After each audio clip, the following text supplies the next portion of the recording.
जोशीमठ दौरे पर पहुंचे रक्षा मंत्री राजनाथ सिंह। देश की कई जगहों पर बनाए गए 28 पुल और 6 सड़कों का किया लोकार्पण। मुख्यमंत्री पुष्कर सिंह धामी भी रहे मौजूद।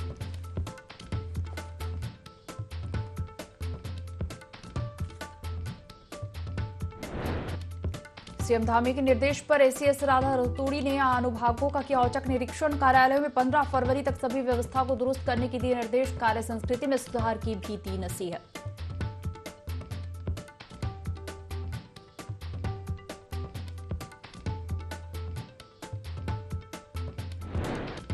देश भर में राम मंदिर प्राण प्रतिष्ठा समारोह को लेकर उल्लास का माहौल। 22 जनवरी को उत्तराखंड में सरकारी दफ्तरों में रहेगी आधे दिन की छुट्टी। सरकार ने जारी किए आदेश।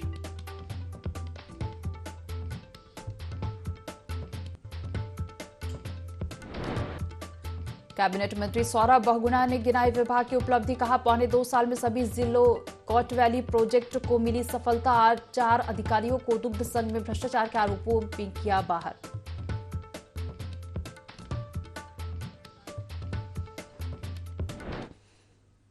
देवभूमि लाइव देख रहे हैं, यहाँ पर मैं हूं आपके साथ दिव्या। बुलेटिन की शुरुआत करेंगे खबरों के साथ। जनपद चमोली में भारत चीन सीमा को जोड़ने वाले सामरिक दृष्टि से महत्वपूर्ण ढाक नाले में स्टील गार्डर पुल का केंद्रीय रक्षा मंत्री राजनाथ सिंह द्वारा विधिवत शुभारंभ कर देश को समर्पित किया गया। साथ ही भापकुंड और रिमके में निर्मित पुलों का वर्चुअल उद्घाटन भी किया गया। सेना आईटीबीपी के साथ सीमांत क्षेत्र के ग्रामीणों की आवाजाही प्रभावित न हो, इसके लिए बीआरओ द्वारा ढाक नाले पर 93 मीटर स्पान का स्टील गार्डर पुल का निर्माण भी किया गया और इससे सीमा की अग्रिम चौकी, नीति पास, रिमखिम सहित अन्य जगहों पर आवाजाही सुगम हो जाएगी। पुल का निर्माण वर्ष 2018 में शुरू हुआ और 17.80 करोड़ की लागत से पुल का निर्माण हुआ। रक्षा मंत्री राजनाथ सिंह ने कहा कि सड़क और पुल किसी भी देश की जीवन रेखा है।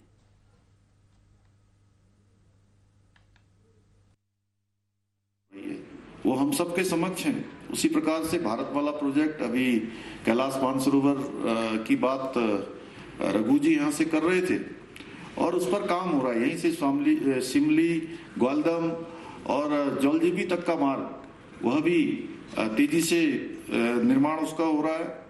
इसी प्रकार से भारतमाला परियोजना के तहत उत्तराखंड में 5 महत्वपूर्ण योजनाएं चल रही हैं। ऑल वेदर रोड प्रोजेक्टों से 4 धाम, बद्रीनाथ, केदारनाथ, गंगोत्री, यमुनोत्री की यात्राएं लगातार सुगम हो रही है।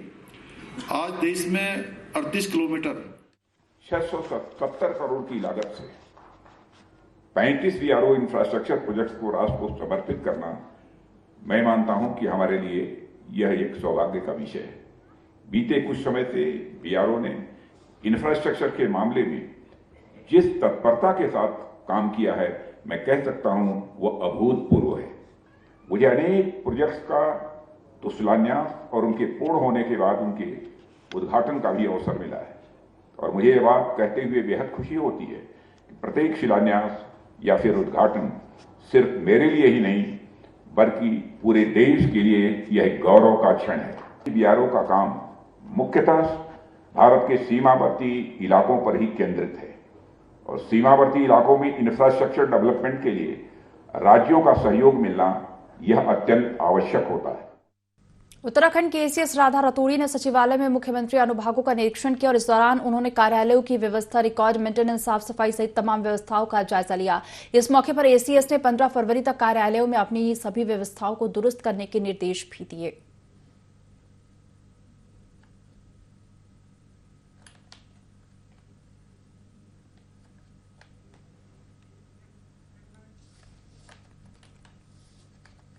तो सड़कों पर घूम रहे निराश्रित पशुओं के लिए उत्तराखंड सरकार ने पॉलिसी बनाई है। कैबिनेट मंत्री सौरभ बहुगुणा ने बताया कि इस पॉलिसी के तहत 82 करोड़ की महत्वाकांक्षी योजना बनाई गई है, जिसमें नई गौशालाओं का निर्माण किया जाएगा और पशुओं को सड़कों से लाकर गौशालाओं में रखा जाएगा और इन गौशालाओं को एनजीओ के माध्यम से चलाया जाएगा। उन्होंने कहा कि अभी तक 70 गौशालाओं के प्रपोजल मिल चुके हैं, जिनकी डीपीआर 70 करोड़ की बन रही है। पहली गौशाला खटीवा में 7 एकड़ में एक एनजीओ को दी है और जिस दिन इस गौशाला को खोला गया था उस दिन उसमें केवल 30 गाय थीं, जिनकी संख्या अब 1300 है, लेकिन जबकि 20,000 गाय को सड़कों से उठाना भी बाकी है। उत्तराखंड पहली सरकार है जिन्होंने निराश्रित पशुओं के लिए जो सड़कों पर हैं, लगभग 23,000 ऐसे जानवर हमारे सर्वे में हैं कि सड़कों पर हैं। हम पहली स्टेट है पूरे देश में जिसने निराश्रित पशुओं के लिए एक स्पेशल पॉलिसी कैबिनेट से स्वीकृत करवाई है 82 करोड़ रुपए की ये महत्वाकांक्षी योजना है, जिसमें कि हम नई गौशालाओं का निर्माण करेंगे और पशुओं को सड़कों से उठा के उन गौशाला में रखेंगे। इन गौशालाओं को हम एनजीओ के माध्यम से रन करेंगे। अभी तक हमको 70 गौशालाओं के प्रपोजल नए मिल चुके हैं। 70 करोड़ की ये डीपीआर इनकी बन रही है, जिसमें से पहली गौशाला हमने खटीमा में 7 एकड़ में एक एनजीओ को अलॉट करी है, जिसमें जिस दिन हमने अलॉट करी थी उस दिन 30 गाय थी। आज के दिन उसमें 1300 गायें हैं। हम 3000 गायों को सड़कों से अभी तक उठा चुके हैं। आज के दिन हमारा एस्टिमेट यही है कि 20,000 गाय और उठानी है। तो 18 सूत्रीय मांगों को लेकर उत्तराखंड पावर जूनियर इंजीनियर संगठन ने आंदोलन तेज कर दिया है। यूपीजेई द्वारा अवर अभियंता संवर्ग के सदस्यों की सहायक अभियंता और अधिशासी अभियंता के रिक्त पदों पर पदोन्नति किए जाने की मांग की जा रही है, लेकिन अब तक उनकी मांगों का समाधान नहीं हो पाया है। संगठन के केंद्रीय महासचिव पवन रावत का कहना है कि अपनी मांगों को लेकर कल संगठन से जुड़े सभी सदस्य काली पट्टी बांधकर काम करेंगे। यदि उसके बावजूद उनकी मांगों का निस्तारण नहीं हुआ तो वर्क टू रूल के तहत कार्यालयों में 11 से 2 बजे तक मौन सत्याग्रह किया गया। उसके पश्चात ज्ञापन सौंपा गया और सभी सदस्यों ने इसके अलावा ईमेल के माध्यम से माननीय मुख्यमंत्री जी, मुख्य सचिव महोदय, अपर मुख्य सचिव महोदय, सचिव ऊर्जा महोदय को ईमेल के माध्यम से ज्ञापन प्रेषित किए हैं। इसके अलावा हमारा जो अगला कार्यक्रम होगा वो 20 तारीख से और 24 तारीख तक प्रदेश में जो यूपीजेईए के सभी सदस्य हैं वो अपने स्थान पर काली पट्टी बांधकर अपना कार्य करें और ये 24 तारीख तक जारी रहेगा।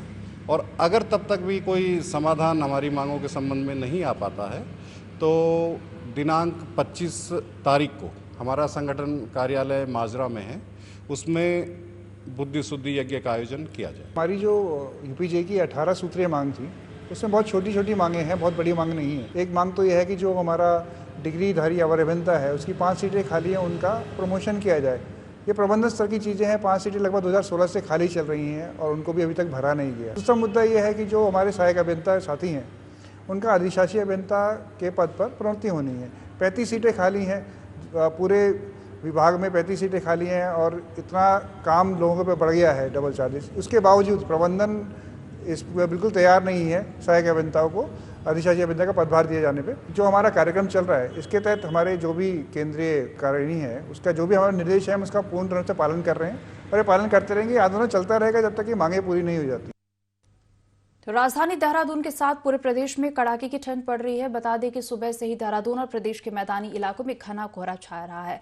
वहीं पश्चिमी हवाओं के चलने से कोहरा देहरादून, पौड़ी और नैनीताल जैसे पहाड़ी इलाकों को भी अपनी चपेट में ले रहा है। इस बात को लेकर उत्तराखंड मौसम विभाग के निदेशक विक्रम सिंह ने बताया कि अगले 8-9 दिन तक अभी वर्षा की कोई संभावना नहीं है और मैदानी इलाकों में इसी तरह से कोहरा रहने की संभावना है। साथ ही उन्होंने कहा कि घने कोहरे से जनपद हरिद्वार और उधम सिंह नगर में शीत दिवस जैसे हालात बने हुए हैं।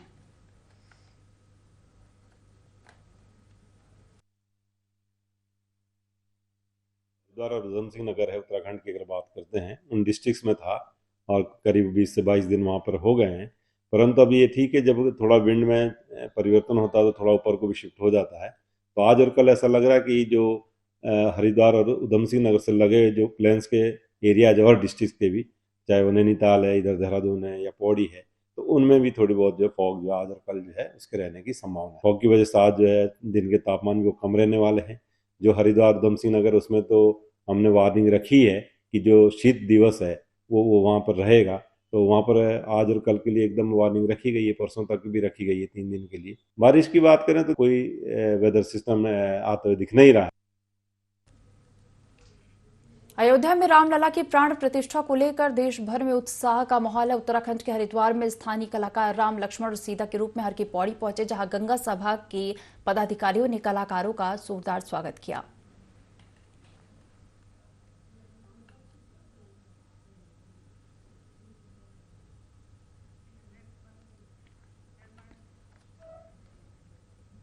तो जल संसाधन के भविष्य पर ICFWR 2024 अंतर्राष्ट्रीय सम्मेलन 18 से 20 जनवरी तक चल रहा है और इसका आयोजन भारतीय प्रौद्योगिकी संस्थान रुड़की और IWRS द्वारा किया जा रहा है। और यह आयोजन IWRS की 45वीं वर्षगांठ का प्रतीक है, जो जल के क्षेत्र में महत्वपूर्ण चुनौतियों का समाधान करने के लिए विशेषज्ञों, वैज्ञानिकों, नीति निर्माताओं और हितधारकों को एक साथ लाता है। इस सम्मेलन में जल की उपलब्धता को लेकर विशेष चर्चा की जा रही है।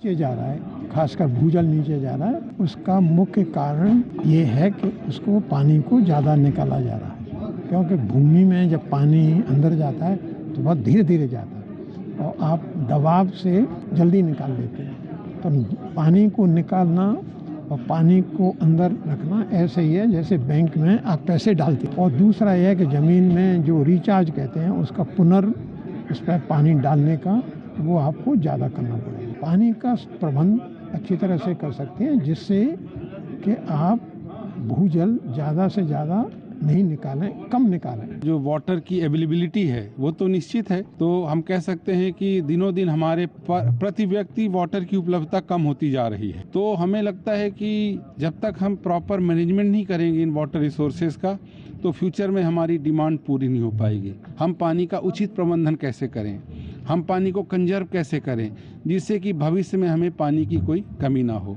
यही हमारी कॉन्फ्रेंस का उद्देश्य है। और हमारे जो बहुत सारे देश विदेश से एक्सपर्ट आए हुए हैं, उन्होंने जो अच्छा काम किया हुआ है जो कि उनके कंट्री में चल रहा है, तो हम लोग देखेंगे कि क्या ऐसी चीज़ें हैं जो कि हम नए लोगों से सीख सकते हैं और अपने देश में जहाँ जहाँ ज़रूरत है उसको इम्प्लीमेंट। कैबिनेट मंत्री सौरभ बहुगुणा ने भाजपा प्रदेश कार्यालय में पत्रकार वार्ता कर अपने विभागों में पौने 2 साल के कामकाज की जानकारी दी। पशुपालन मंत्री ने बताया कि पशुपालन विभाग में गोट वैली प्रोजेक्ट को सभी जनपदों में सफलता मिली है। 13 जनपदों में इस योजना के तहत 792 लाभार्थी को लाभ मिला है। मुर्गी पालन में भी 2 स्तर पर विभागीय योजना लॉन्च की गई, जिनमें 10 जनपद में 1941 लाभार्थी जुड़े। पहली बार देश में पशुओं के लिए 4500 एम्बुलेंस की शुरुआत की गई। 1,17,000 से ज्यादा कॉल पशुओं को लेकर विभागीय कॉल सेंटर पर आई है। 1.5 साल में 4 अधिकारियों को दुग्ध संघ में भ्रष्टाचार के आरोपों में बाहर किया गया। विभाग में केवल डोमेन एक्सपर्ट के माध्यम से ट्रेनिंग दी जाएगी। 70% रोजगार न देने की दशा में सिक्योरिटी जब्त होगी।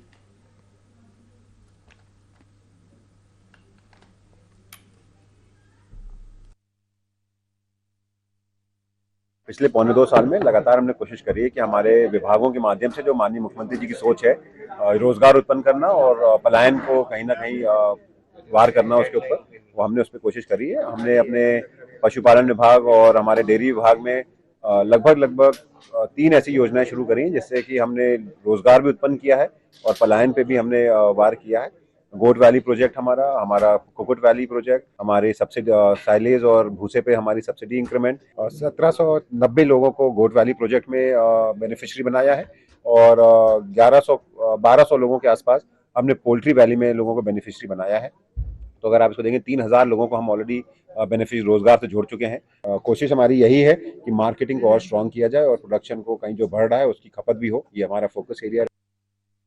हरिद्वार में जंगली जानवरों के जंगलों से निकलकर बस्तियों में घुसने का सिलसिला जारी है। हाल ही में हरिद्वार के जगजीतपुर क्षेत्र में जंगली हाथियों का झुंड घुसने से हड़कंप मच गया। स्थानीय लोगों ने हाथियों का वीडियो अपने मोबाइल में कैद कर लिया, जो सोशल मीडिया पर वायरल हो रहा है। वीडियो में साफ तौर से देखा जा सकता है कि 4 जंगली हाथी सड़क पार कर रहे हैं। रेंज अधिकारी शैलेंद्र नेगी ने बताया कि हाथियों को आबादी में घुसने से रोकने के लिए गश्ती दल को अलर्ट कर दिया गया है।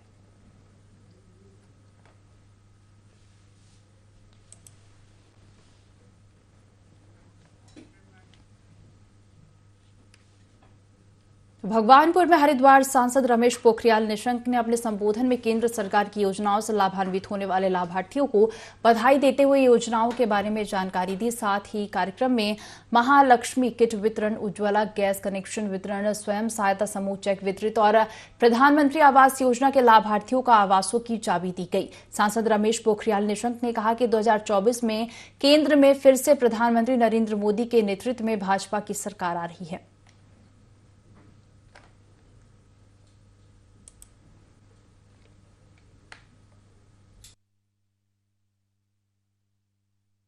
भगवानपुर में किस तरीके का एक उत्सव का वातावरण है, जिस तरीके से आज ये कार्यक्रम हुआ है, सैकड़ों लोगों को, लाभार्थियों को सीधा लाभ दिया जा रहा है। और मुझे इस बात की खुशी है कि इस जिले में चाहे जनधन योजना हो, पूरी तरीके से ये संकल्प लिया है कि कोई गांव ऐसा नहीं छूटेगा जहां तक हम विकास को लेकर के नहीं जाएंगे। और जिस तरीके से 30 करोड़ रुपए की लागत से भी अधिक यहाँ आवास दिए गए हैं, जिसके सिर पर कभी छत नहीं थी, उनको चाबी मिली है। 3000 आवास दिए गए हैं। मैं समझता हूँ कि अभी लक्ष्मी किट से लेकर के, आवास से लेकर के और जनधन योजना से लेकर जिस तरीके से लोगों को फ्री के कनेक्शन मिला है। हरिद्वार रेलवे स्टेशन पर ट्रेन में युवक का शव मिलने से हड़कंप मच गया। बता दें कि हरिद्वार बांद्रा एक्सप्रेस के जनरल कोच के टॉयलेट में अज्ञात युवक का शव मिला। जीआरपी और आरपीएफ ने युवक के शव को बाहर निकालकर मर्चरी में रखवा दिया है। वहीं मृतक की उम्र करीब 25 साल बताई जा रही है। शव पर चोट के निशान भी पाए गए हैं, साथ ही गले पर भी निशान मिला, जिसके बाद पुलिस मामले की जांच में जुट गई है।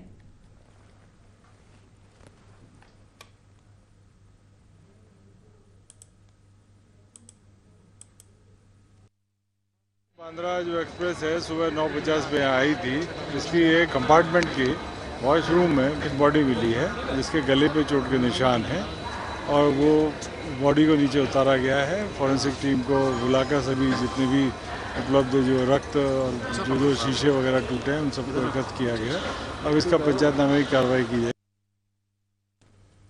तो पिथौरागढ़ के विकास भवन सभागार में बाल अधिकारों और सुरक्षा के संबंध में एक दिवसीय जन जागरूकता कार्यशाला का आयोजन किया गया। कार्यशाला का आयोजन उत्तराखंड बाल अधिकार संरक्षण आयोग की अध्यक्ष डॉक्टर गीता खन्ना की अध्यक्षता में किया गया। कार्यक्रम में डॉक्टर गीता खन्ना ने कहा कि बाल सुधार गृहों का नियमित निरीक्षण किया जाए, साथ ही सभी मानकों का पालन सुनिश्चित किया जाए और स्वास्थ्य परीक्षण के साथ साथ नशा मुक्ति के लिए भी जागरूक किया जाए।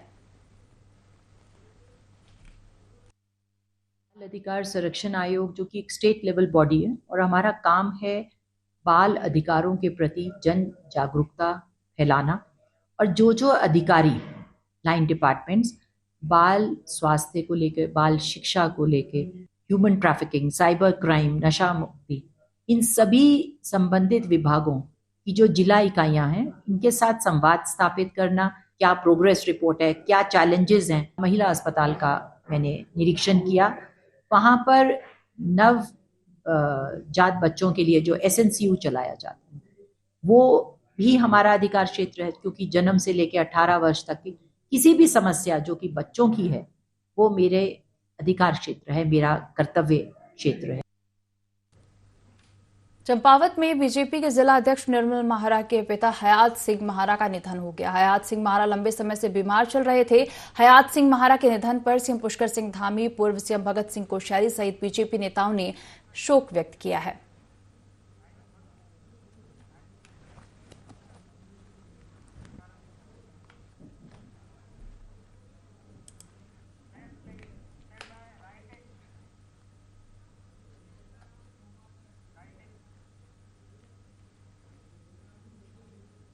भारतीय जनता पार्टी ने आगामी लोकसभा चुनाव को लेकर प्रचार प्रसार तेज कर दिया, जिसके तहत 5 जनवरी से दीवार लेखन का कार्यक्रम प्रदेश के सभी 11,000 से अधिक बूथों पर किया जा रहा है।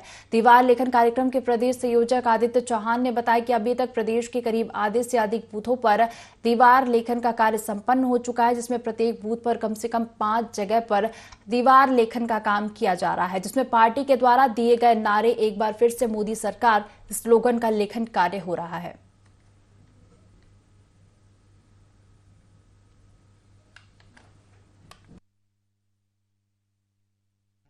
के माध्यम से जो लोकसभा चुनाव की तैयारियों का चरणबद्ध तैयारियां हैं वो बहुत वृहद स्तर पर उत्तराखंड में चल रही हैं। उत्तराखंड भारतीय जनता पार्टी के लगभग 11,500 बूथों में से आधे बूथों पर अभी तक आधे से अधिक बूथों पर काम हो चुका है। कार्यकर्ताओं द्वारा 5 बूथ पेंटिंग, वॉल राइटिंग के माध्यम से एक बार फिर से मोदी सरकार का नारा लिखा जा रहा है और निश्चित तौर से कार्यकर्ताओं के उत्साह और बहुत अच्छे तैयारी के साथ, उनकी मेहनत के साथ काम आगे। तो हरिद्वार के बहादुराबाद जमालपुर खुर्द में महिला एवं बाल विकास की ओर से संचालित होने वाले वन स्टॉप सेंटर का कैबिनेट मंत्री रेखा आर्य ने लोकार्पण किया। इस दौरान कैबिनेट मंत्री ने कहा कि अब महिलाओं को डरने की जरूरत नहीं है। वन स्टॉप सेंटर कठिनाइयों का सामना कर रही महिलाओं के लिए सिंबल का काम करेगा। वन स्टॉप सेंटर में स्वरोजगार के लिए महिलाओं की पूरी मदद की जाएगी। कौशल विकास योजना के तहत भी प्रशासन की ओर से पूरी सहायता दी जाएगी। सेंटर का जो है आज लोकार्पण हुआ है लगभग 48 लाख की धनराशि के साथ में यहाँ निर्मित हुआ है और आज ये विभाग को हैंडओवर भी हो गया है। इसके पीछे का उद्देश्य एकमात्र यही है कि हमारे समाज में ऐसी महिलाएं जो किसी भी प्रकार से समाज की किसी भी यातना से पीड़ित हो जाए और उसके पास में रहने के लिए, अपनी समस्याओं के समाधान के लिए जब कोई रास्ते ना हो, तो वन स्टॉप सेंटर एक वह स्थान है जहां एक छत के नीचे उनको कानूनी से लेकर, मेडिकल से लेकर, उनके केस लड़ने से लेकर, उनकी काउंसलिंग से लेकर एक छत के नीचे उस महिला को हर प्रकार की सुविधा जो है वह मिलने जा रही है। वन स्टॉप सेंटर सबके लिए विदित है और यह वह स्थान है जहां पे एक पीड़ित महिला अपनी हर प्रकार की सुरक्षा प्राप्त कर सकती है। तो धार्मिक नगरी उत्तरकाशी भगवान काशी विश्वनाथ का स्थान मां गंगा मां यमुना का मायका है। 22 जनवरी को अयोध्या में होने वाले भगवान श्री राम की प्राण प्रतिष्ठा के लिए भगवामय हो गया है। यहाँ के दुकानदारों ने अपनी दुकानें भगवा रंग से रंग दी हैं। साथ ही शहर में हर घर पर भगवा झंडा लहराता दिखाई दे रहा है। स्थानीय लोगों का कहना है कि 22 जनवरी को जनपद में दीपावली मनाई जाएगी। साथ ही गंगोत्री और यमुनोत्री धाम में भव्य आयोजन भी किया जाएगा।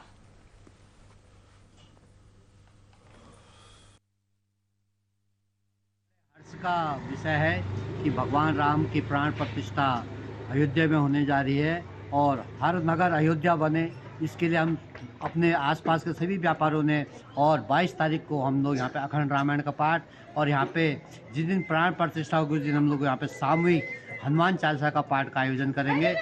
रामचंद्र भगवान जो हमारे एक रामलला है और उनका जो राम मंदिर बन रहा है, इसकी हम सबको खुशियां हैं और हमारा पूरा उत्तरकाशी भगवाधारी बन गया है और सभी लोग अपने शटरों में कलर जो है भगवा खिला रहे हैं और झंडे सबने लगा दिया है और दीपक की तैयारी सब चला रहे हैं कि जो दीप जलाना है उसकी तैयारी चल रही है।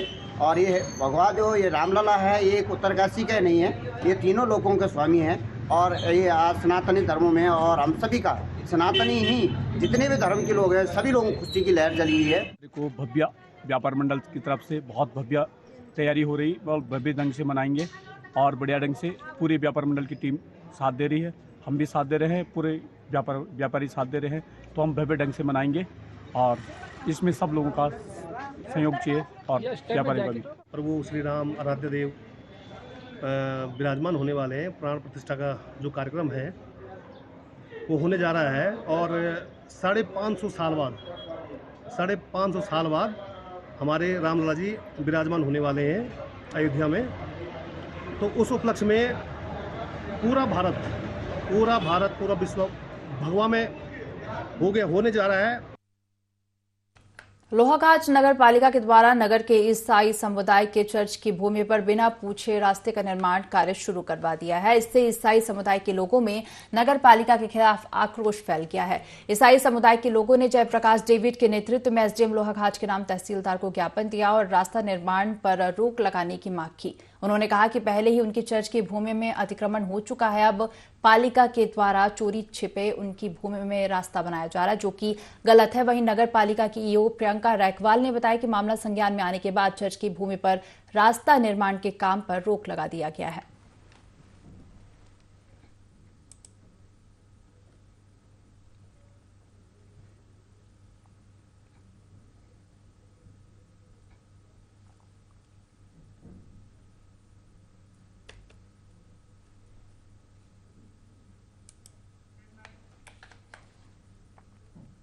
खबरों में आगे बढ़ेंगे। देश में अब कुछ ही महीनों में लोकसभा चुनाव होने वाले हैं और जिसको लेकर सभी पार्टियां अपनी अपनी तैयारियां शुरू कर दी, जिसको देखते हुए हरिद्वार के कांग्रेस पार्टी में पूर्व कैबिनेट मंत्री और 2 बार टिहरी लोकसभा प्रत्याशी रह चुके हीरा सिंह बिष्ट ने भी तैयारी शुरू कर दी है और दोबारा टिहरी लोकसभा से चुनाव लड़ने के लिए मन बना लिए हैं। वहीं दूसरी तरफ भाजपा से घर वापसी कर चुके पूर्व कैबिनेट मंत्री डॉक्टर हरक सिंह रावत ने भी हरिद्वार लोकसभा से दावेदारी जताई है। हीरा सिंह बिष्ट का कहना है कि संगठन अभी काफी कमजोर है, जिसके लिए हमें काम करना होगा और जनता चाहती है कि कांग्रेस केंद्र में सरकार बनाए। वहीं दूसरी तरफ हरक सिंह रावत का कहना है कि अगर पार्टी ने मौका दिया तो वह हरिद्वार लोकसभा सीट से चुनावी मैदान में उतरना चाहेंगे।